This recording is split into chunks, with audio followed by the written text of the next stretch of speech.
सल्तनत काल में सैन्य व्यवस्था और न्याय व्यवस्था के बारे में जानकारी लेंगे। वैसे तो प्राचीन काल में, मध्यकाल में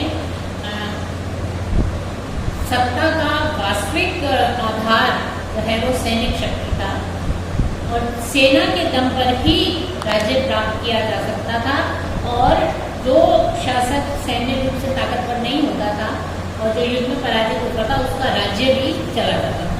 तो वास्तविक जो सबसे शक्तिशाली स्तंभ राज्य का था वो सेना होती। इस कारण से सेना जो है एक बहुत ही महत्वपूर्ण जो है राज्य काम होता था और जो शासक शक्तिशाली होते थे वो सेना की तरफ पूरा ध्यान देते थे।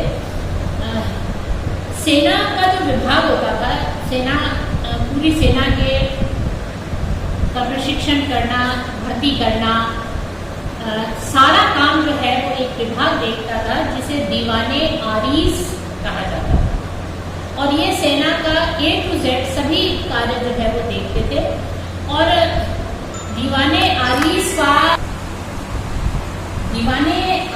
का जो प्रमुख होता था वो आरीज़े मुमालिक कहा करता था, उसको कहा जाता था और वो ही इस विभाग का प्रमुख होता था। और जनरली आरीज़े मुमालिक उस व्यक्ति को नियुक्त करते थे जो कि सम्राट का बहुत ही विश्वास पात्र होता था। राजा जिसके ऊपर पूर्ण विश्वास करता था उसी को इस महत्वपूर्ण पद पर रखा जाता था। सैनिक जो होते थे उसमें जो विभाग के पास प्रत्येक सैनिक की एक सूची होती थी और उस सूची में उस सैनिक का हुलिया नोट किया जाता था और उस समय दागने की प्रथा भी थी। दागे जो है वो घोड़ों को दागा जाता था क्योंकि जो कैटेगरीज थी उसमें सैनिक होते थे और ये निश्चित होता था कि वो कितने घोड़े रखेंगे, एक घोड़ा रखेंगे या 2 घोड़े रखेंगे, उसके वर्ग के अनुसार वो घोड़ा रखते थे।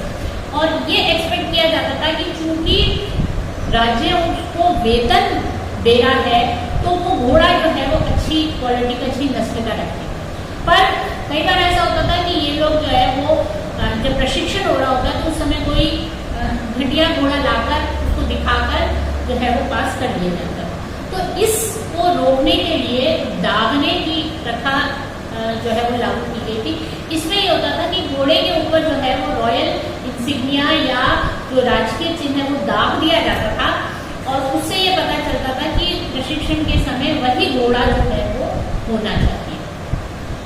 तो इस तरीके से जो है वो सारे सैनिकों के रिकॉर्ड जो है वो रखे जाते थे। ये सब स्थायी सैनिकों के साथ किया जाता था जिससे कि लेखा जोखा रहे और सरकार को या राज्य को पता रहे कि उनके कितने सैनिक हैं और उनके पास कितने घुड़सवार हैं।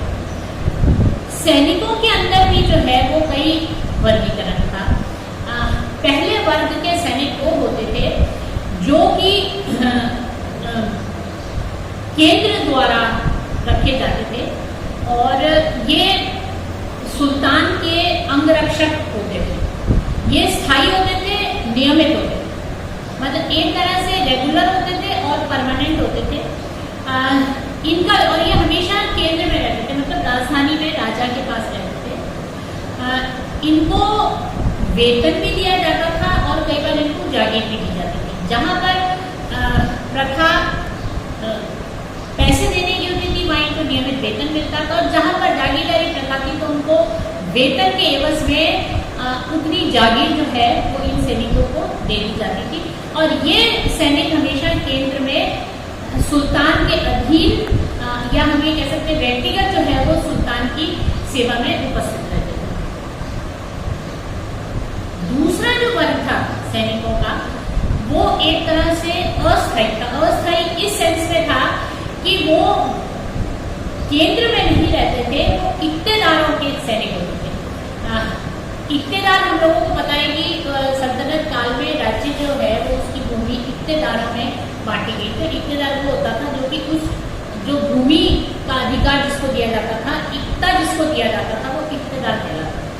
तो उस इक्तेदार के लिए भी नियमित होता था कि वो एक इक्तेदार इतने सैनिक रखेगा, वो उसका फिक्स जो है वो संख्या होती थी कि इस वर्ग का इक्तेदार इतने सैनिक रखेगा, इतने घुड़सवार रखेगा। और ये युद्ध के समय में जब राजा को आवश्यकता होती थी, शांति के समय में जो है वो नहीं होता, लेकिन ऐसे समय में जो है वो राजा को सैनिकों को युद्ध के समय में जब सुल्तान मांग करता था तो इक्तेदार जो है वो अपने सैनिक भेजता था। तो ये एक अस्थायी सैनिक का प्रथम वर्ग था। दूसरा वर्ग था वो जो कि युद्ध के समय ही उनकी भर्ती की जाती थी। जैसे कि अक्सर ये होता था कि जब सीमाओं की रक्षा की जाती थी उत्तर पश्चिमी सीमाओं में, तो वहां पर रक्षा के लिए अस्थायी तौर पर सैनिकों को नियुक्त किया जाता था, जो कि उस समय उस अभियान के लिए होते थे। बाद में उनको डिसबैंड किया जाता। तो उनको उस जितने समय वो सेवा में रहते थे उतने समय का वेतन जो है वो उनको नकद दे दिया जाता है। ये सेकंड कैटेगरी थी सैनिकों की। थर्ड कैटेगरी वो थी जो कि हम ये कह सकते हैं कि मुस्लिम स्वयंसेवक होते थे, जो कि गैर मुसलमानों के साथ युद्ध के समय भाग लेते थे। तो उनको जो है वो राज्य वेतन वगैरह कुछ नहीं देता था। हाँ, लूट का माल जो होता था उसमें कुछ हिस्सा जो है वो उनका ऐसे सैनिकों का होता था। तो ये एक जो है वो 3 वर्ग के सैनिक थे।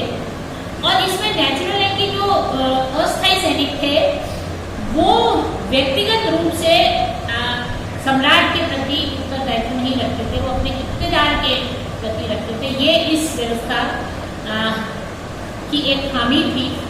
लेकिन जो शक्तिशाली शासक होता था वो हमेशा अपनी सेना की व्यवस्था जो है वो सुचारू रूप से चलाया जाता था।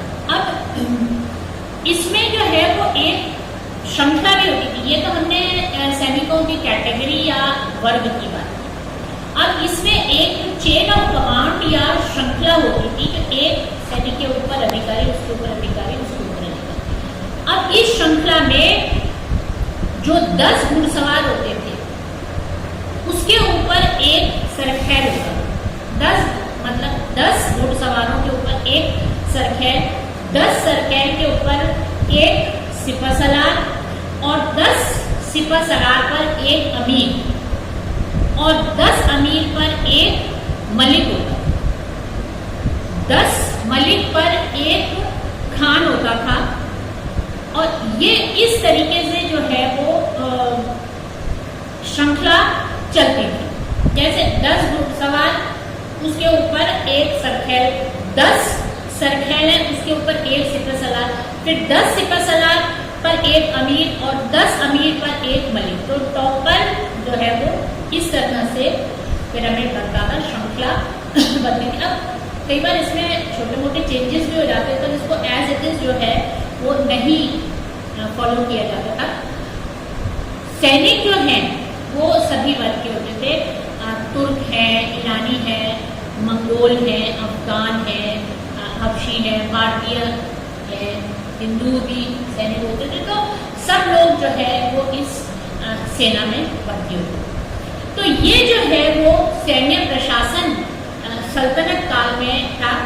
अलाउद्दीन खिलजी ने जो है वो केंद्रीय सैनिकों की संख्या बढ़ाने का जो है वो प्रयास किया था। क्योंकि वो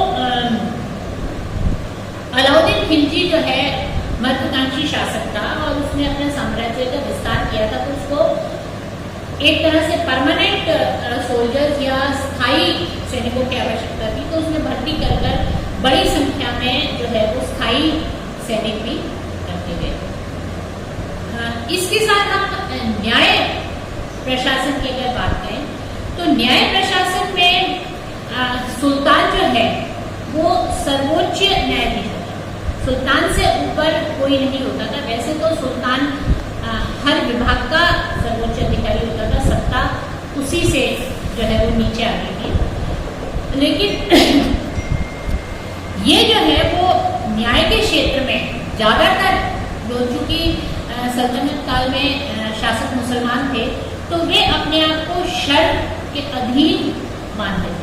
और कुतुबुद्दीन ऐबक से लेकर इब्राहिम लोदी तक हर सुल्तान ने जो है वो इस्लाम के अनुरूप जो है वो न्याय प्रणाली स्थापित करने की कोशिश की। और इस पीरियड में संभवतः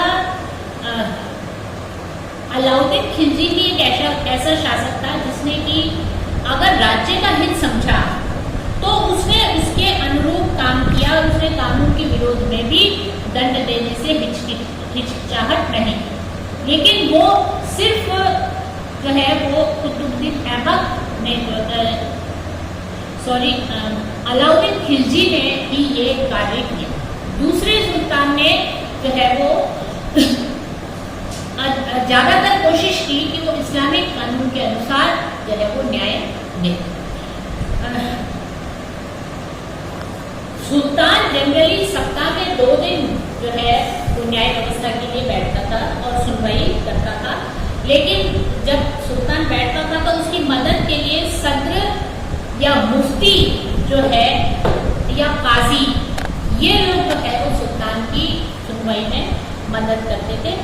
और वैसे शासक या सुल्तान जो है वो न्याय अधिकारियों की नियुक्ति भी करता था, जिसमें कि सत्रह सुदूर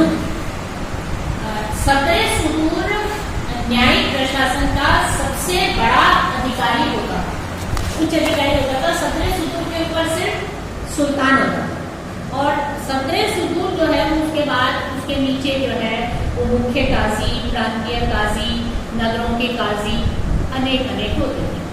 और गांव में जो बात होती थी उसमें पंचायतें जो है वो न्याय किया करती थी। और जो सल्तनत कालीन न्याय होता था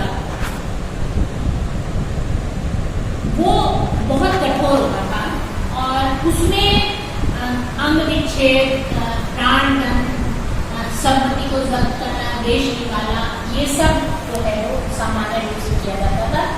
लेकिन प्राण दंड देने का अधिकार जो है वो ज्यादातर सुल्तान के पास ही था। और सुल्तान के उपस्थिति में अमीर-ए-दाद नामक एक अधिकारी होता था, जो कि जब सुल्तान नहीं होता था तो उनके स्थान पर जो है